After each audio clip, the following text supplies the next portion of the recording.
Hi viewers, very happy to meet you. உங்களை பார்ப்பதில் மகிழ்ச்சி அடைகிறேன். I am TV Ganesan. இன்று நாம் தூங்குவது எப்படி என்பதை பார்க்க போகிறோம். உங்களுக்கு மிகவும் சிறப்பாக இருக்கும் என்று நினைக்கிறேன். தூங்குவது எப்படி? எஸ், இந்த காலகட்டத்தில் உலகம் முழுவதிலும் மாபெரும் வளர்ந்த நாடுகளிலும் நம் நாட்டிலும் நிறைய மக்கள் தூங்குவதற்கு கஷ்டப்படுகிறார்கள். அதற்கு ஒரு பெயரை கொடுத்திருக்கிறார்கள், தூக்கமின்மை. That is in English insomnia என்று அழைக்கிறார்கள். இதற்கு என்று மாத்திரைகள், மருந்துகள் என்று பல கோடிகளில் மாபெரும் கம்பெனிகள் பணத்தை பார்த்துக் கொண்டிருக்கின்றன. இந்த தூக்கமின்மை, தட் இஸ் இன்சோமேனியா என்று அழைக்கப்படுகிற தூக்கமின்மை நோய் பரவலாக உலகம் முழுவதிலும் எல்லா இடங்களிலும் எல்லா நாடுகளிலும் காணப்படுகிறது. ஒரு சிலருக்கு தூக்கமின்மை என்றால் என்ன, இன்சோமேனியா என்றால் என்ன தெரியாமலே இருக்கிறது. ஏனென்றால் அவர்கள் தூக்கம் நன்றாக தூங்குகிறார்கள். இந்த தூக்கம் வராதவர்களுக்கு தான் இந்த பிரச்சனை. முன்பொரு காலத்தில் இந்த வார்த்தைக்கு அகராதியில் இடமே கிடையாது.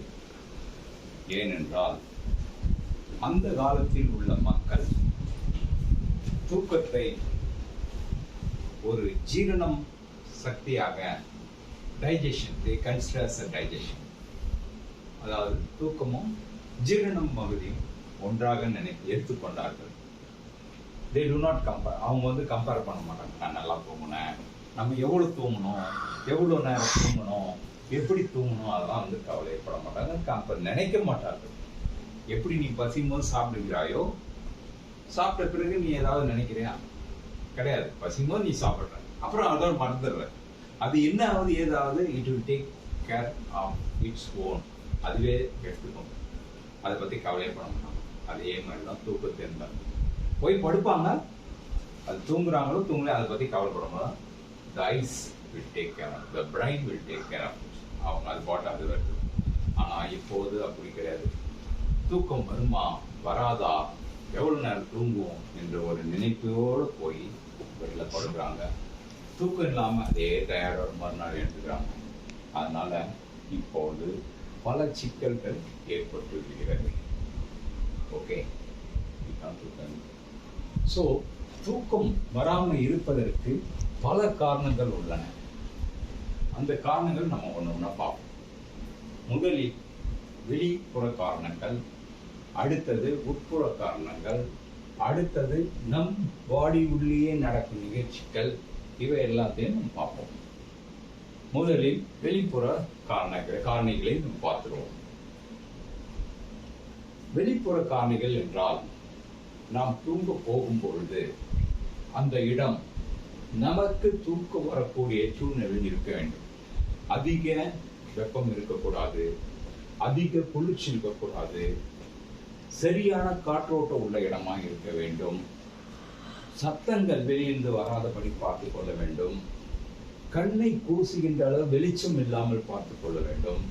இந்த காரணிகளை நாம் தவிர்த்தால் தூக்கம் வருவதற்கு பல வாய்ப்புகள் உள்ளன. இது வெளிப்புற காரணிகள். உட்புற காரணிகள் எடுத்துக்கொண்டால், பெட் கம்ஃபோர்ட், பெட் நீங்க படுக்கிற அளவுக்கு கரெக்டா இருக்கணும். உடலில் நோய் நொடி இல்லாமல் இருக்க வேண்டும். கால் குடைச்சல், கை குடைச்சல், உடல் வியாதி ஏதாக இருந்தாலும் தூக்கம் வர்றது கட்டுப்படுத்தப்படும். ஸோ உடலில் எந்த வலி உபாதைகள் இல்லாத பார்த்துக் கொள்ள வேண்டும். அடுத்தது மனதளவில் அமைதி ஏற்படுத்திக் கொள்ள வேண்டும். ஒரு சிலர் கோபத்தோடு படுப்பார்கள். ஸோ கோபத்துண்டான திங்கிங் அங்கே இருக்கும். ஒரு சிலர் ஒரு பயத்தோட படுப்பார்கள். பயத்துக்கு உண்டான நினைவுகள் இருக்கும். பொறாமை, வெறுப்பு, இதெல்லாம் கூட கோபம், மற்றவங்க மேல ஒரு கில்ட்டு, காழ்ப்புணர்ச்சி, வெறுப்புணர்ச்சி, அதாவது கில்ட்டி ஃபீலிங், ஏதோ தப்பு பண்ணிட்டுமே அது மாதிரி ஃபீலிங், ஃபியர்னஸ், இதெல்லாம் இருந்தாலும் அதை பற்றி திங்க் பண்ணும்போது அந்த தூக்கம் அது தடுத்து விடும். ஓகே.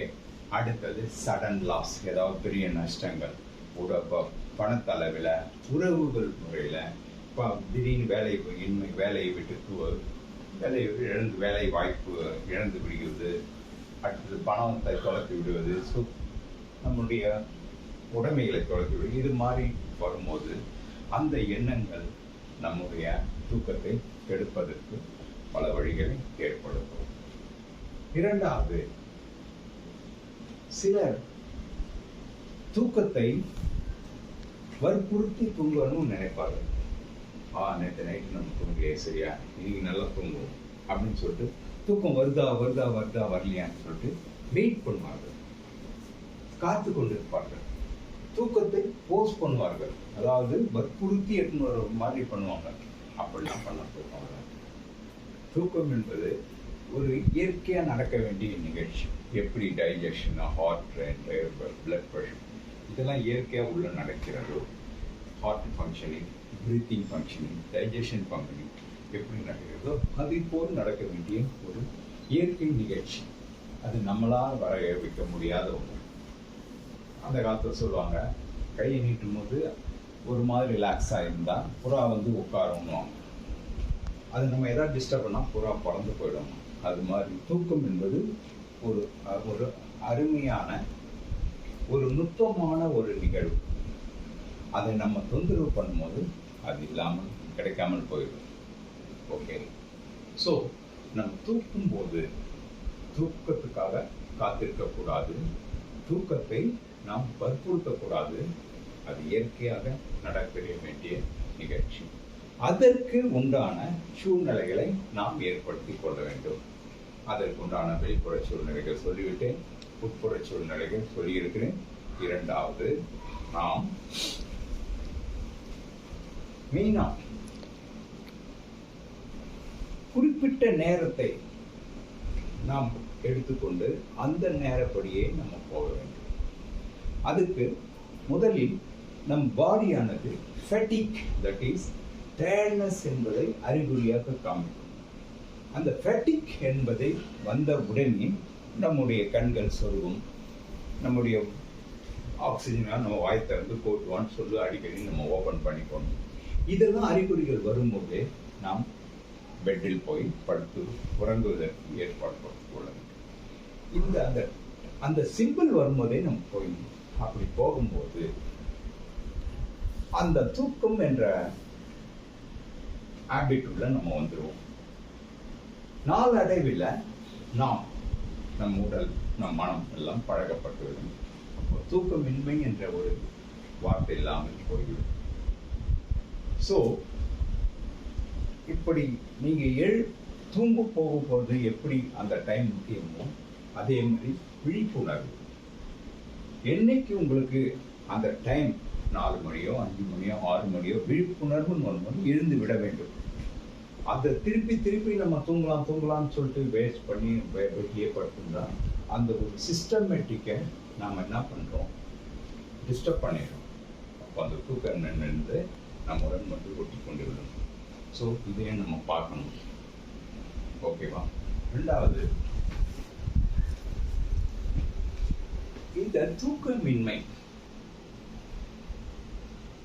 இதை தீர்ப்பதற்கு சில பேர் மருந்து மாத்திரைகள் என்ற வழிக்கு போய்விடுகிறார்கள். அது டெம்பரரியா நம்ம ஒரு குறுகிய காலத்துக்கு யூஸ் பண்ணிக்கணும், நீண்ட காலத்தை அதை யூஸ் பண்ணக்கூடாது, உபயோகப்படுத்தக்கூடாது. அப்படி உபயோகப்படுத்தும் பொழுது நமக்கு பல பின்விளைவுகள் ஏற்படும். அதை தவிர்ப்பது நல்லது. சரி, அதுக்கு என்ன வழி? சிஸ்டமேட்டிக் சைக்கோதெரபி என்ற ஒரு சிஸ்டம் இருக்கிறது, which is used by doctors in modern days in all over the world. உலகம் முழுவதும் இந்த சிஸ்டத்தை யூஸ் பண்றாங்க. systematic psychotherapy treatment, which is done by specialist in sleep. Specialist in sleep. Okay. So, இது மாதிரி வழிகளை நாம் கண்டுபிடித்து போக வேண்டுமே தவிர மாத்திரை மருந்துகள் பக்கம் போகக்கூடாது. ஓகே. இதை நம்ம இன்னொரு வழியிலையும் நம்ம இதை சரிப்படுத்த முடியும். நாம் எப்படி தூக்கமின்மையை ஏற்படுத்தி கொண்டோம், அதாவது கற்றுக்கொண்டோம், அறிந்தோ அறியாமலேயோ கற்றுக்கொண்டோம். ஒரு பிறந்த குழந்தை நீண்ட நேரம் உறங்கும், அதுக்கு யாரும் கற்றுக் கொடுக்கவில்லை. இயற்கை கொடுத்த வரப்பு சாப்பிடும், இயற்கை கொடுத்த வரப்பு. அதுபடிதான் நம்ம எல்லோரும், நம்மளும் குழந்தையா இருக்கும்போது நீண்ட நேரம் தூங்கியிருப்போம். ஆனால் நாளாக நாளாக அதை முறியடித்து விட்டோம், உடைத்து விட்டோம், அந்த சிஸ்டத்தை உடைத்து விட்டோம். அதற்கு பல காரணங்கள் இருக்கலாம். ஹரிபடி, கவலை, கோபம், பிளானிங், உழைப்பு, ஒர்க் ஃபோர்ஸ், ஒர்க்கில் இது பண்ணுறது, முன்னேறுவது, அது மாதிரி உழைப்பு, இது மாதிரி பல இழப்பு, உழைப்பு, இழப்பு, நஷ்டம்.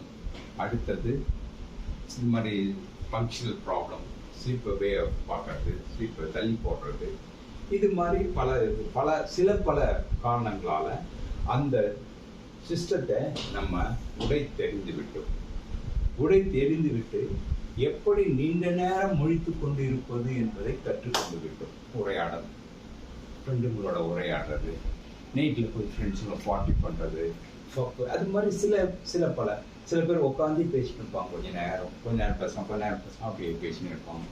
சில பேர் என்ன பண்ணுவாங்க, அந்த டைம் 1 மணி நின்று தள்ளி போட்டுனே போவாங்க. நேற்று தான் தூக்கம் இல்லை, போனா நம்ம போனால் இங்கே தான் நம்ம தூக்கம் வரப்போகுது அப்படின்னு சொல்லிட்டு தள்ளி போட்டு பெட்டுக்கே போக மாட்டாங்க. ஏன்னா நம்ம போனால் எப்படி தூங்க மாட்டோம், அப்படி ஒரு தாட். அந்த தாட் வரக்கூடாது. ஆட்டோமேட்டிக்காக தூங்க முடியும். ஒவ்வொரு விலங்குனாலும் தூங்க முடியும், ஒவ்வொரு மனிதனாலும் தூங்க முடியும். எப்படி ஒவ்வொரு மனிதனால் மூச்சு விட முடிகிறதோ, டைஜஸ்ட் பண்ண முடிகிறதோ, லங்ஸ் எல்லாம் ஒர்க் பண்ண, அதே மாதிரி இதுவும் முடியும். நீங்கள் முடியாது என்று மனது விட்டால் இந்த மனது பிரெயின் நினைச்சா அதே தான் நம்ம பாடியில் ஒர்க் பண்ணும். ஏனென்றால் மூளையானது சென்ட்ரல் ஆர்கன், அதுதான் உடலில் இருக்கிற எல்லா ஃபங்க்ஷனும் நிறைவேற்றி கொண்டு இருக்கிறது. அது இல்லாமல் இந்த எந்த ஃபங்க்ஷன் அட்டானமஸ், சாப்பிட்டோம், பெருக்கிறது, எந்த சிஸ்டமும் இந்த மூளையானதான் நடக்கிறது. இந்த மூளைக்கு மெயின் காரணம் நம்முடைய தாட். அந்த தாட்டு அங்கே போயிடுச்சுன்னா நம்ம தூங்க முடியாது அப்படின்னு நினச்சிங்கன்னா அந்த தாட்டு படி தான் அதுதான் நம்ம இன்புட் கொடுக்குறோம் பிரெயினுக்கு. கம்ப்யூட்டருக்கு எப்படி இன்புட் கொடுக்கணுமோ, என்ன இன்புட் கொடுக்கணும் அந்த அவுட்புட் கம்ப்யூட்டரில் வரும். அதே பிரெயின் இஸ் லைக் கம்ப்யூட்டர். நீங்கள் என்ன இன்புட் கொடுக்கணும் அந்த அவுட்புட்டை தான், அந்த இன்புட்டை தான் அவுட்புட்டாக அதை கொடுக்கும். நீங்கள் இன்னும் இன்புட் என்ன கொடுக்குறீங்கன்னு நம்ம தூங்க முடியாதுன்னு நினச்சிங்கன்னா பிரெயினில் அது ரிஜிஸ்டர் ஆகிடும். பிரெயின் அதேபடியே ஃபங்க்ஷன் பண்ணும். நீ தூங்க மாட்டேன், நீ தூங்கக்கூடாதபடி பண்ணும். So first way to think. நம்ம ஃபஸ்ட்டு என்ன பண்ணணும், திங்க் பண்ணணும். நம்ம தூங்க முடியும், நல்லா தூங்க முடியும்னு சொல்லிட்டு நேராக போய் தூங்கிடணும், படுக்கும். அந்த பெட்டுக்கு போனால் ஃபஸ்ட்டு ஸ்டேஜ். அடுத்தது பெட்டுக்கு போனதும் நம்ம இந்த தாட்ஸ் எல்லாம் நிறைய பேர் கூடயே எடுத்துன்னு போவாங்க. Office problem, family problem, relation problem, மற்ற சொசைட்டி ப்ராப்ளம், எல்லாத்தையும் கூடயே எடுத்துன்னு போய்ட்டு அங்கே போய் திங்க் பண்ணுவோம், அங்கே போய் பிளான் பண்ணுவோம். ஸோ அதெல்லாம் இருக்கக்கூடாது. ஃப்ரீ மைண்டோட போய் உட்காந்து. அடுத்தது படுக்கும் நிலைகளிலும் சில விஷயங்கள் இருக்கு. நீங்கள் படுக்கும்போது பாடி ரிலாக்ஸ் ஆகிற மாதிரி பின்புறமாக மெல்லாந்து படுக்கணும். நீங்கள் ஒரு சைடு படுக்கும்போது சில வகையான மசில்ஸ்லாம் என்ன பண்ணும், தூண்ட ஆரம்பிச்சுவிடும். அப்போ தூண்டும் போது அந்த system sleep wakeful system, sleep wakeful mechanism ஒரு பிரெயின் சென்டரில் இருக்கும். ஸ்லீப் அண்ட் வேக்ஃபுல் மெக்கானிசம் அது என்ன ஆகும், இந்த ஸ்டிமுலேஷன், இந்த மசில்லாம் ஸ்டிமுலேட் பண்ணும்போது அது டிஸ்டர்ப் ஆகிடும், தூக்கமாக கெட்டுது. ஸோ படுக்கும்போது ரிலாக்ஸாக மெல்லாந்து படுக்கிறது, வெளில படுத்தாலும் சரி, கரெக்ட் பண்ணணும், மெல்லாந்து படுக்கிறது நல்லது. ரெண்டாவது, பிரெயினில் நீங்கள் கவலையோ, கஷ்டத்தையோ, பிளானிங்கோ என்ன பண்ணால் அதெல்லாம் நினைக்கக்கூடாது. அப்படி இருந்தால் பிரெயின் வந்து ஃப்ரீ ஆகும். இதை தவிர எக்ஸைட்மெண்ட், அதாவது மகிழ்ச்சி, நிறைய மகிழ்ச்சி கொடுக்குறது ஹாப்பினிங்ஸ் நடந்திருக்கும். உங்களுக்கு நல்லா பெரிய அசட் கற்றுக்கலாம், இல்லை ஒரு பார்ட்னர், ஒரு நியூ பார்ட்னரோ இல்லை பழைய பார்ட்னரோ இழந்த ஒரு உறவு திருப்பி கிடைத்திருக்கலாம்.